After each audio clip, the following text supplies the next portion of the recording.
पार्वती पति हर महादेव। जिंदगी की हर सुबह कुछ शर्तें लेकर आती है और हर शाम कुछ तजुर्बे देकर जाती है। दुनिया में ऐसा कोई तोड़ नहीं जो कर्मों के तूफान का रुख मोड़ सके। तो भाई जीवन में आप कर्म करते रहिए, मेहनत करते रहिए, सफलता अपने आप मिलेगी। तो भाई जीवन में आपकी खूब सफल होइए, आगे बढ़िए, हंसते रहिए, खिलते रहिए, फूलते रहिए, स्वस्थ रहिए, मस्त रहिए। जैसे ही हमारा ब्लॉग देखते रहिए। तो उसी उम्मीद के साथ मैं ड्राइवर दिलवाला गौस्वामी जयदीप फिर से एक बार स्वागत करता हूँ मेरे नए ब्लॉग में। तो दोस्तों आशा करते हैं आप जहाँ भी होंगे खुश होंगे, खैरियत होंगे, बड़े मज़े में होंगे। तो सबसे पहले भाई सबको ओम नमो नारायण, राम राम, जय द्वारकाधीश, जय महाकाल, जय माँ मोगल। तो भाई लोग सब कैसे हो, बढ़िया मज़े में। तो भाई आज के ब्लॉग की शुरुआत हम कर रहे हैं भुज स्वामीनारायण मंदिर से। और इस वक्त मेरी गाड़ी है जामनगर से, पैसेंजर लोड करके मैं आया हूँ। और सफ़र हमें करना है कच्छ का, लगभग पूरे कच्छ में हमें घूमना है। वैसे हमारा टारगेट था पहले सुबह खबराओ माता जी की आरती मोगल धाम की, जो कि हमने उसके ऊपर 3-4 ब्लॉग पहले भी बनाए थे। वहाँ पे हमने सुबह की आरती की और उसके बाद हम आए भुज स्वामीनारायण मंदिर। और यहाँ से अभी जाने का प्लान है हमारा माताना मठ, फिर वहाँ से जाएंगे नारायण सरोवर कोटेश्वर। उसके बाद माताना मठ तो हम रात को रुक जाएंगे, सुबह नारायण सरोवर कोटेश्वर। उसके बाद जाएंगे गढ़शीशा, गढ़शीशा से होके जाएंगे गोधरा अम्बे धाम, एक नाइट वहाँ पे भी रुकेंगे। उसके बाद आके देखा जाएगा रवेची, मोमाई मोरा और रोजमने जाने का प्लान बनता है कि नहीं बनता है। तो 3-4 दिन का प्लान है। और कच्छ के बारे में भाई एक कहावत है, कच्छ नहीं देखा तो कुछ नहीं देखा। और हमारा सुपरस्टार अमिताभ बच्चन भी कच्छ के बहुत ही बड़े फ्रेंड है। तो एक बार कच्छ में आप भी आइए। इस वक्त फ़िलहाल हम है स्वामीनारायण मंदिर में। वैसे तो कल रात हम 9:30-10 बजे निकल गए थे जामनगर से। सुबह हम 3 बजे मोगल धाम पहुँचे। फिर मैं बहुत थका हुआ था, चलाने वाला एक ही बंदा, शायद 220-30 किलोमीटर पड़ गया जामनगर से। तो फिर वहाँ पे जाके तो मैं सो गया था। और सुबह वहाँ से जल्दी निकल गया, 5 बजे आरती हो जाती है। आरती हो जाने के बाद सारे पैसेंजर गाड़ी पे आने के बाद मुझे उठाया, तो सीधा वहाँ से निकल गया। तो उस वक्त तो मैं व्लॉग नहीं बना सका। फिलहाल हम मैं स्वामीनारायण मंदिर भुज, अभी मैं यहाँ का फुटेज आपको दिखाता हूँ। बहुत ही बढ़िया मंदिर है भाई ये।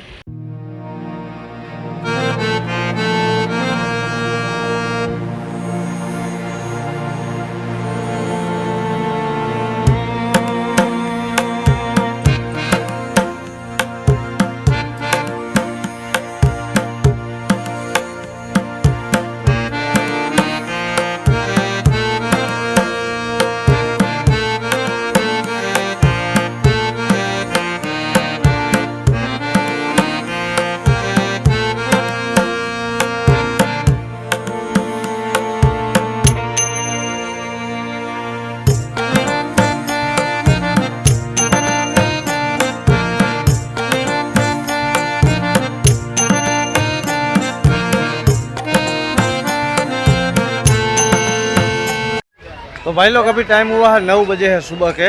और मैं तो यहाँ पे पार्किंग में घूम रहा हूँ। सारे पैसेंजर दर्शन के लिए गए हैं। और गाड़ी में मैं आपको दिखाता हूँ। अभी गाड़ी में हमने हर बार की तरह एडजस्टमेंट किया है। ये रही भाई अपनी गाड़ी। और नीचे तो गद्दे वद्दे बिछा रखे हैं, ऊपर ये 2 माले बनाए हैं और 2 तिरपाल लगाई है हमने, क्योंकि अभी सर्दियों का मौसम शुरू हो गया है, ठंड भी बहुत ज़्यादा है। तो उसी हिसाब से किसी को कोई अड़चन ना हो।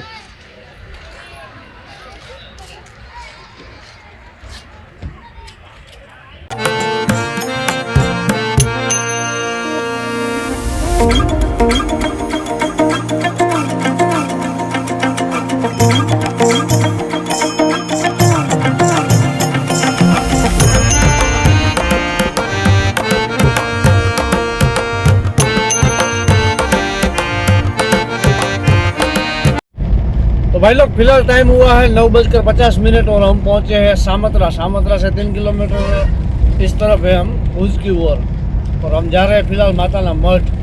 वहाँ पे माँ आशापुरा का भव्य मंदिर है, वहाँ पे दर्शन करेंगे और देखते हैं। वहाँ पे तो बहुत जल्दी पहुँच जाए, क्योंकि भुज से माताना मठ का जो फासला है वो 120-125 किलोमीटर के आसपास ही है।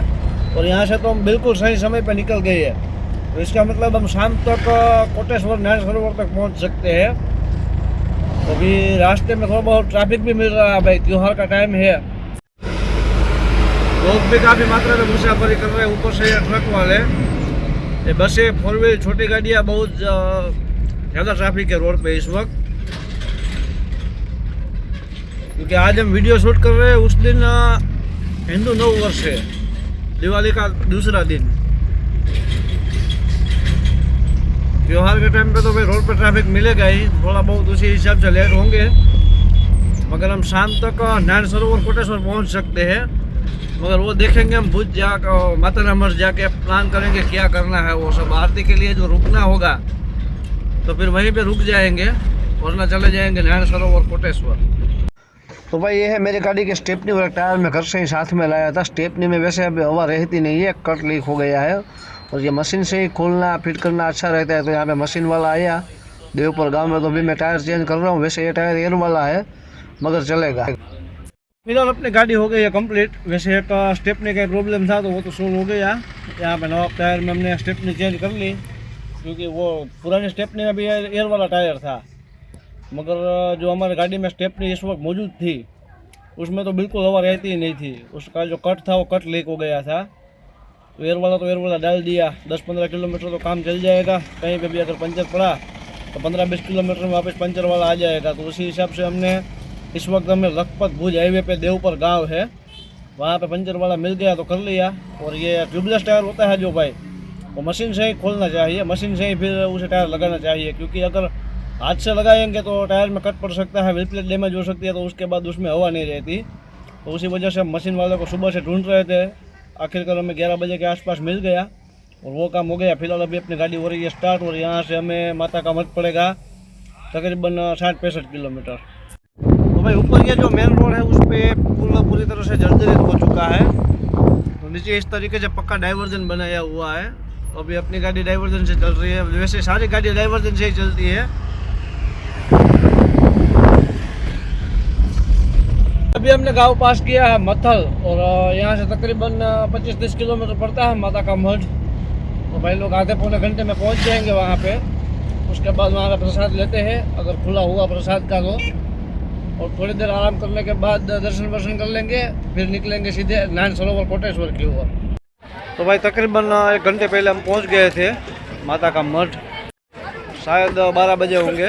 और इस वक्त सारे यात्री गए हैं दर्शन करने के लिए हमारी गाड़ी से, और मैं फ़िलहाल गाड़ी पे रुका हुआ हूँ, क्योंकि इस वक्त यहाँ पे ट्रैफिक बहुत ज़्यादा है भाई। दर्शनार्थी कई क्षेत्रों से कहीं दूर से आ रहे हैं, और बहुत काफ़ी बढ़िया ट्रैफिक है। तो पार्किंग के लिए जगह तो मुझे आगे मंदिर के बगल में ही मिल गई थी, वो तो कोई टेंशन परेशानी कुछ नहीं रहा। चल के बहुत दूर तक जाना नहीं पड़ा पैसेंजर को, मगर मैं दर्शन के लिए नहीं जा सका, क्योंकि कुछ थोड़ा बहुत डर रहता है गाड़ी से कुछ सामान जाने आने का। यहाँ चोरी चकारी तो बिल्कुल भी नहीं होती, मगर सेफ्टी के लिए मुझे यहाँ पे गाड़ी पे रुकना था, तो मैं रुका इस वक्त गाड़ी पे, और आपको भी दर्शन के लिए नहीं ले जा सका। उसके लिए मैं थोड़ा सॉरी फीलिंग कर रहा हूँ इस वक्त। भाई इस वक्त टाइम हुआ 1 बजे है, मगर फिर भी यात्री लगातार जा रहे हैं मंदिर की ओर। और ये जो दीवार आप देख रहे हैं, यही मंदिर की दीवार है। यहाँ से थोड़ा आगे जाते ही रास्ता मिलता है मंदिर में अंदर जाने का। अगर भाई लोग बात की जाए माता के मठ के बारे में भौगोलिक और ऐतिहासिक तरीके से, तो माता का मठ जो है वो भारत देश के गुजरात राज्य के कच्छ जिले के लखपत तालुका का एक गांव है। यह गांव एक छोटी सी धारा के दोनों किनारों में पहाड़ियों से घिरा हुआ है, और यहाँ का जो मंदिर है आशापुरा माँ को समर्पित है। और ये आशापुरा माता जी कच्छ के पूर्व शासक जडेजा की कुल देवी है, और आशापुरा माँ को कच्छ मतलब इस एरिया जो है कच्छ जिला, कच्छ की संरक्षक देवी भी माना जाता है। और अगर इसके बारे में और बात की जाए तो हाल ही में कच्छ का जो मुख्य मतलब बड़ा मथक है जो भुज, वहाँ से 105 किमी तक दूर है माता का मठ बाई रोड। इसके निर्माण के बारे में बात की जाए तो इस मंदिर का निर्माण 14वीं शताब्दी में 2 करार वानिया अजो और अनागुर द्वारा किया गया था। वे लाखों फुलानी के पिता के दरबार में मंत्री हुआ करते थे।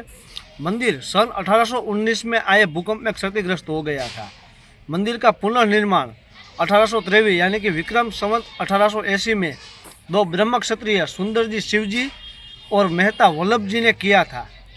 मंदिर 58 फुट लंबा और 32 फीट चौड़ा और 52 फुट ऊंचा है। सिवाय इसके कि इसमें देवता के चारों ओर घूमने के लिए एक मार्ग है।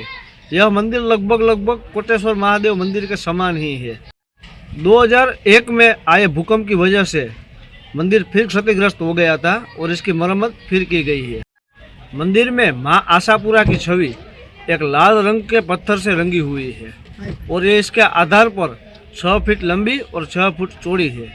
एक आकार में एक बिंदु तक संकीर्ण है जिसमें मानव आकृति की कुछ खुदरी समानता है। ऐसा कहा जाता है कि यह मारवाड़ के यशोदा से आया था।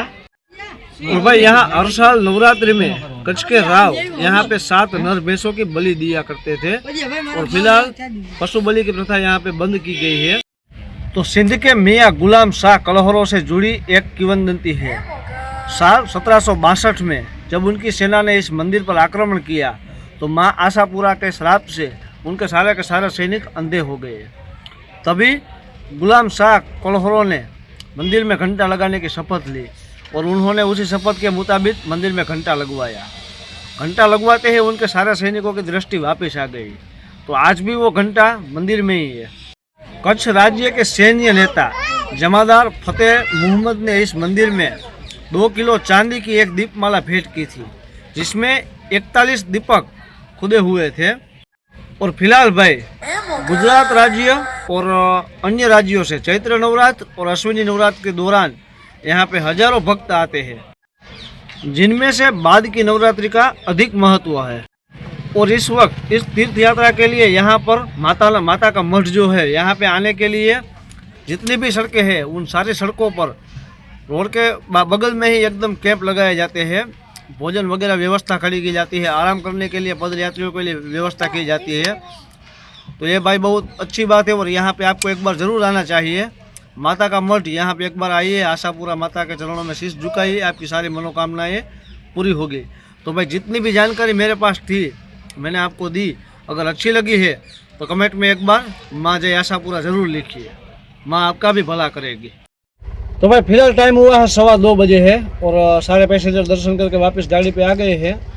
जामनगर से यहाँ तक हमारा सफ़र हुआ 394 किलोमीटर और कबराव जब हम पहुँचे तब हमारा सफ़र हुआ था 220 किलोमीटर। फिलहाल 394 किलोमीटर हुआ है और यहाँ से भी हम जा रहे हैं नयन सरोवर जो कि यहाँ से पड़ेगा तकरीबन 60 से 70 किलोमीटर के आसपास।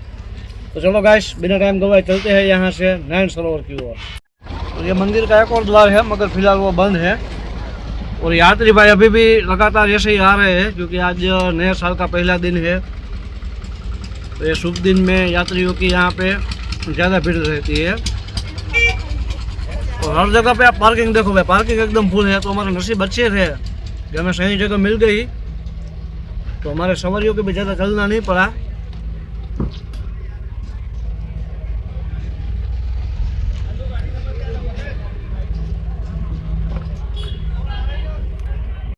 और भाई एक बात, हमारी गाड़ी का पार्किंग भी एकदम फ्री हो गया था क्योंकि जहाँ पे हमने पार्किंग किया था वो जगह थी रोड पे जो ठेले लगाते हैं प्रसाद नारियल वगैरह सबके लिए उनकी, तो उन्होंने कंडीशन रखते हैं कि हमारे पास से प्रसाद खरीदो, आपकी गाड़ी की पार्किंग एकदम फ्री रहेगी। और दाम भी भाई व्यापार के हिसाब से मार्केट के हिसाब से ही लगाते हैं, वो ज़्यादा दाम भी नहीं लेते।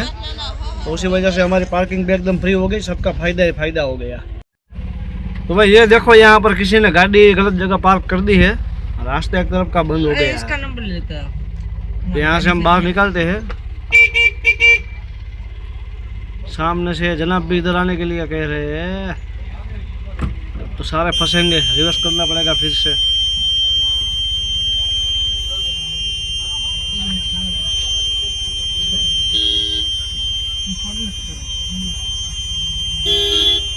ये है माँ आशापुरा का दिव्य मंदिर।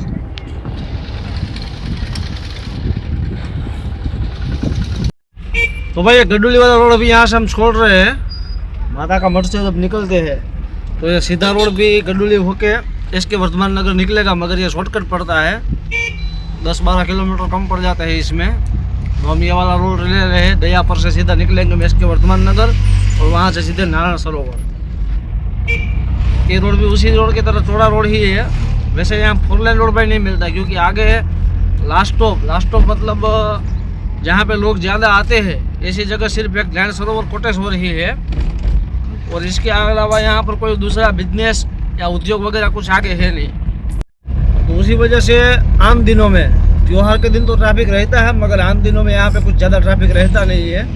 और इसी वजह से यहाँ पर रोड चौड़े मतलब डबल लेन ही है, 4 लेन नहीं है भाई। तो दोनों रोड भी सेम है और इसमें 10 किलोमीटर कम पड़ रहा है। तो जितना हो सके उतना किलोमीटर हमें कम करना है। तो हम 10 किलोमीटर जिस रोड से कम होता है उसी रोड से जा रहे हैं। सो गाइस हम पहुंच गए नैन सरोवर कोटेश्वर महादेव और फिलहाल टाइम हुआ है 3:30 बजे है दोपहर के। और रोड के दोनों तरफ पानी भरा हुआ भाई समंदर का, और ठंडी हवा ऐसे आ रही है तो मूड बना दिया भाई। थोड़ी सी बदबू भी साथ में आ रही है, मगर हवा बहुत ठंडी आ रही है इस वक्त। सो गाइस अभी पैसेंजर ने डिसाइड किया कि पहले हमें जाना है कोटेश्वर महादेव, उसके बाद नैन सरोवर पर जाते हैं। वैसे आपको बता दूं कोटेश्वर महादेव जो है यहाँ से भारत की सीमा पूरी हो जाती है। इसके बाद सिंधु नदी और महासागर और उसके बाद सीधा पाकिस्तान आ जाता है। मतलब ज़मीन के हिसाब से देखा जाए तो ये बॉर्डर है। और यहाँ पे अभी हम खड़े हैं। फिलहाल भाई धूप बहुत है और गाड़ी भी हमारी इस तरीके से लगी है, सामने से शीशे की ओर से धूप आ रही थी तो हमने एक जुगाड़ लगाया है। अपनी लुंगी को दरवाजे में इस तरीके से फंसा दिया इस ओर, और ऊपर ये जो सनरूफ आता है उसमें, और उसके बाद यहाँ पे तो पूरी लुंगी इस तरीके से रह गई तो गाड़ी में अंदर एकदम छाँव ही छाँव बनी रहती है। पार्किंग तो यहाँ पे भी खासा फुल हो गया है।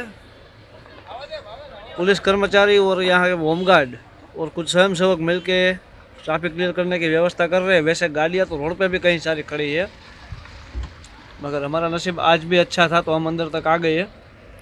और दोस्तों जो कोटेश्वर का शिवलिंग है उसका सीधा संबंध रामायण से है। रामायण में जो रावण थे, रावण ने अपनी धर्म परायणता के उत्कृष्ट प्रदर्शन के लिए भगवान शिव से ये शक्ति स्वरूप शिवलिंग प्राप्त किया था। मगर रावण बहुत अहंकारी था, तो अपने उसी अहंकारी में अपनी लापरवाही की वजह से उसके हाथ से वो शिवलिंग छूट गया और इस जगह पे गिर गया। कि जब रावण यहाँ पे पहुँचा तो भगवान शिव ने उसे दंडित किया। दंडित कैसे किया कि उन शिवलिंगों को हजारों में बांट दिया, मतलब उसके अगल बगल में हजारों ऐसे दूसरे शिवलिंग बन गए। और कुछ पुरानों संस्करण के मुताबिक कुछ लाखों मानते हैं, कुछ उससे ज़्यादा भी मानते हैं, मगर जो भी हो दंत कथा के अनुसार उसमें हजारों शिवलिंग में वो शिवलिंग हो गए। फिर रावण जल्दबाजी में और अपने अहंकार में गलत शिवलिंग पकड़ के चला गया। फिर जो असली शिवलिंग था वो यहीं पे बच गया और उसके चारों ओर अभी कोटेश्वर महादेव है। और इस लिंग को कोटिलिंगेश्वर के नाम से भी जानते हैं भाई। तो इसका सीधा संबंध रामायण के साथ है। और भाई इसका जो सबसे पहला उल्लेख किया गया है पुस्तकों में इतिहासकारों के मुताबिक, तो सबसे पहला उल्लेख चीनी यात्री एन सियांग, इनके पुस्तकों में इसका उल्लेख सबसे पहले किया गया है। उन्होंने इसका उल्लेख कित्सी फालो मतलब कच्छ की सीमा पर सिंधु नदी और विशाल महासागर के किनारे देश के पश्चिमी जगह पर स्थित शिवलिंग बताया है, और ये वही कोटेश्वर महादेव है। तो भाई ह्यूएन सियांग के अनुसार कोटेश्वर बंदरगाह सिंधु नदी के मुहाने से 5 मील के अंदर था। यहाँ पे 80 मठ थे और समित्य संप्रदाय के 5000 भिक्षु रहते थे, जिनमें पूरा होने के बाद 13 मंदिर थे। उसमें महेश मंदिर सबसे अच्छा था और वहाँ पे कई स्मारकों से भरा हुआ था, और उसमें राख से सने कई विधर्मी रहते थे। भी क्या हुआ है, जो हमारे साथ आगे बैठते थे जयेश भाई, वो दर्शन करके सबसे पहले आ गए। तो वो बोले महाराज आप भी दर्शन करके आओ, मैं यहाँ पे गाड़ी पे ठहरता हूँ। तो मैं अभी यहाँ पे दर्शन के लिए आया हूँ, थोड़ा बहुत मैं आपको मंदिर वगैरह सब दिखाता हूँ यहाँ से। ये है मुख्य मंदिर। वैसे ये मंदिर का मुंह पश्चिम दिशा की ओर है और अभी सामने समंदर। वैसे तो धूप थोड़ी बहुत आ रही है, इसका तो कोई जुगाड़ मेरे पास नहीं है। अपने पास अच्छा वाला कैमरा वाला फ़ोन भी नहीं है। तो भाई आप लोग वीडियो शेयर कीजिए, कुछ अर्निंग हो जाए और हम अच्छा फ़ोन खरीद ले। वहाँ पे लाइट हाउस है, दीवादांडी जिसे कहते हैं, और यहाँ से सीधा पड़ता है पाकिस्तान। तो चलो एक नज़र अभी मंदिर के अंदर भी लगाते हैं।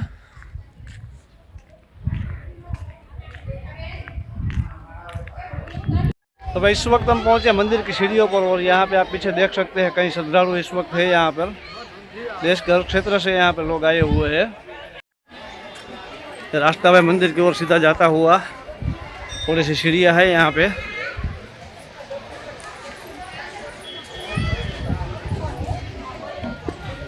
सबसे पहले यहाँ पे देवी मंदिर।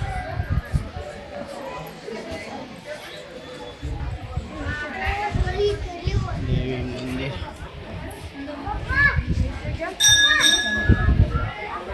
तो भाई यहाँ पे देवी मंदिर में आप देख सकते हैं एक मूर्ति है विंध्यवासिनी माता जी यानी कि विंध्यवासिनी माँ, और दूसरी है हिंगलाज माँ की।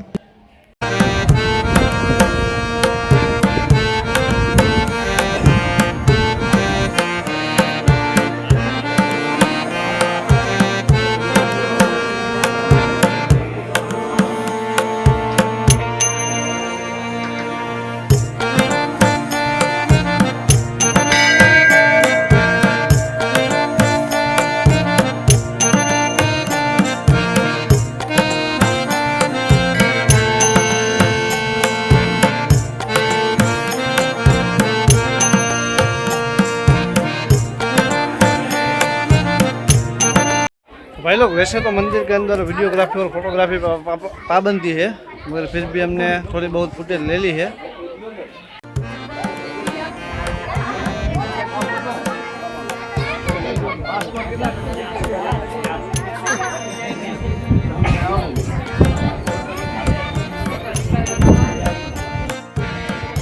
तो भाई लोग ये वही शिवलिंग है जिसके बारे में मैंने आपको बताया था कि भगवान शिव ने दंडित किया था रावण जी को, और यहाँ पे कई सारे शिवलिंग बन गए थे।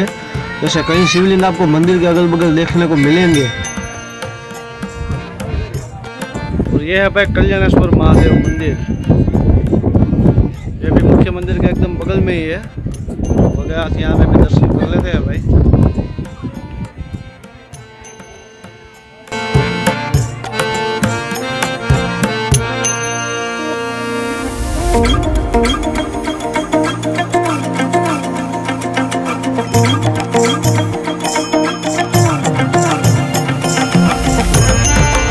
और अपने अहंकार और झूठे बल के मुताबिक वो गलत शिवलिंग यहाँ से उठा के ले गए, और भगवान शिव जी का जो मुख्य शिवलिंग असली था वो यहाँ पे ही रह गए, और यहाँ पे बन गया कोटिलिंगेश्वर महादेव मंदिर, मतलब कोटेश्वर महादेव मंदिर, और पास में कल्याणेश्वर महादेव मंदिर। भाई लोग यहाँ पे बैठने में बड़ा आनंद आ रहा है, मगर ज़्यादा देर तक हम यहाँ पे नहीं रुक सकते क्योंकि समय हमारे पास ज़्यादा नहीं है। पैसेंजर हमारी गाड़ी पे ऑलरेडी पहले से पहुँच गए थे, और ये तो बस दर्शन के लिए मुझे अनुमति मिली थी, मैं उतनी देर उनके वाला गाड़ी छोड़कर आया हूँ। तो चलो भाई अभी मैं चलता हूँ सीधा गाड़ी पे। भाई यहाँ पे ऊपर चढ़ने के लिए सीढ़ियाँ तो बहुत ज़्यादा है नहीं, मगर फिर भी हैंडीकैप लोगों के लिए यहाँ पे खास व्यवस्था है लिफ्ट की।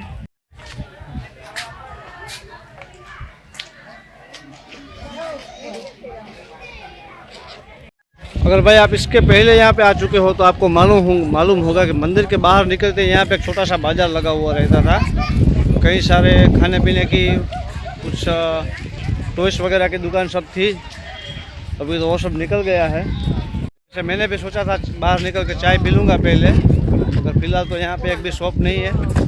आगे देखता हूँ कोई चाय वाला है तो पहले चाय पीनी है, क्योंकि टाइम काफ़ी सारा हो गया। चाय वाय पिए यार। फिलहाल तो यहाँ पे एक भी शॉप दिखाई नहीं दे रही है। तो भाई लोग फिलहाल टाइम हुआ है 5:15, और ये जयेश भाई है हमारे साथ जो खड़े हैं। मैं तो भाई गाड़ी पे बैठा था, ये दर्शन के लिए गए थे, और सबसे पहले हर बार दर्शन करके यही आते हैं, और इस भाई हमारे लिए चाय लेके आए हैं। तो भाई अभी चाय पानी पी लेते हैं, बाद में आपको नारायण सरोवर के बारे में सारा इतिहास बताते हैं जितना भी मुझे मालूम है वो। सरोवर ये मंदिर द्वारकाधीश, लक्ष्मी मंदिर और गोवर्धन मंदिर जैसे विष्णु भगवान के ऊपर आधारित ये मंदिर है। और इसके बारे में और जानकारी बताते हुए यहाँ पास के लोग बताते हैं कि नारायण सरोवर या नारायण सर कोरी क्रीक एक गांव और हिंदुओं का तीर्थ स्थान है। यह भारत के गुजरात राज्य और कच्छ जिला लखपत तालुका में स्थित एक गांव है। और भाई मंदिर को वैष्णव परंपरा के 108 अभिमन्य क्षेत्रों में से एक माना जाता है। तो वैष्णव परंपरा के साथ जुड़ा हुआ एक अद्भुत मंदिर है। और भाई हिंदू धर्म के अनुसार 5 पवित्र जिले हैं जिन्हें सामूहिक रूप से पंच सरोवर कहा जाता है। इनमें मान सरोवर, बिंदु सरोवर, पंपा सरोवर, पुष्कर सरोवर और आखिर में नारायण सरोवर। ये 5 जिले हिंदू धर्म के अनुसार बहुत ही पवित्र सरोवर है। भारत की जो सबसे ज़्यादा पवित्र नदियाँ है उसमें से एक नदी है सरस्वती नदी। सरस्वती नदी वर्तमान जो नारायण सरोवर है उसके पास से ही समुद्र में मिलती थी, और जो वर्तमान नारायण सरोवर है वो सरस्वती नदी के पानी से ही भरा हुआ रहता था। इसीलिए नारायण सरोवर भी पवित्र झील में चुना गया है। और श्री वल्लभाचार्य जी ने इस स्थान का अपने जीवन काल में दौरा किया था। इसी वजह से यह स्थान पुष्टि मार्गियों के लिए एक पवित्र स्थान है। तो पुष्टि मार्गी भी यहाँ काफ़ी सारी मात्रा में आते हैं। और भाई खास बात, यहाँ पर वर्ष में 2 बार मेले लगते हैं। एक मेला चैत्र महीने में लगता है, दूसरा कार्तिक माह में लगता है। तीर्थ यात्रियों के लिए यहाँ पर आवास की सुविधाएं है, होटल वगैरह सब है, धर्मशालाएं है वगैरह सब व्यवस्था है। साल 1981 में गांव के आसपास के क्षेत्र को वन्यजीव अभ्यारण्य घोषित किया गया है, नारायण सरोवर अभ्यारण्य के रूप में। और भाई इस अभ्यारण्य में लाल मृग और चिंकारा पाए जाते हैं। तो ऐसा है नारायण सरोवर का इतिहास। जितना मुझे मालूम था मैंने आपको बताया, और अच्छा लगा तो कमेंट में एक बार ओम नमो नारायण लिख दीजिए भाई। तो दोस्तों अभी टाइम हुआ है 6:05 और हम निकल गए हैं नारायण सरोवर से अभी गोधरा अम्बे धाम की ओर। और फिलहाल इस वक्त आगे बैठे हैं जयेश भाई और उनका सुपुत्र। तो चलो अभी मेरे अंदाज से यहाँ से 140 किलोमीटर के आसपास पड़ता है गोधरा अम्बे धाम, और वहाँ पर पहुँचेंगे हम तकरीबन 10 से 11 बजे के पास। रास्ते में अगर खाना खाने के लिए लेंगे तो उतना रास्ता है बीच में। मुझे परफेक्टली आई है रास्ता आने वाला, खराब भी आ सकता, अच्छा भी आ सकता, मगर 11 बजे के आसपास पहुंचने का टारगेट अभी रखा है। तो वहाँ पे जाने के बाद देखते हैं, कमरा वमरा मिलता है तो ठीक है, वरना पार्किंग वहाँ पे बहुत बड़ा है भाई, मंदिर के अंदर ही। तो वहाँ पे सारे पैसेंजर सो जाएंगे गाड़ी के अंदर ही, और सुबह वहाँ के दर्शन करेंगे, और सुबह वहाँ मैं आपको वहाँ पूरा नज़ारा दिखाऊंगा। तो दोस्तों वीडियो पूरा देखने के लिए मैं आपका तहे दिल से शुक्रिया अदा करता हूँ। मिलते हैं नेक्स्ट पार्ट में, तब तक के लिए सबको ओम नमो नारायण, राम राम, जय द्वारकाधीश, जय महाकाल, जय माँ मोगल। तो मिलते हैं बहुत जल्द पार्ट 2।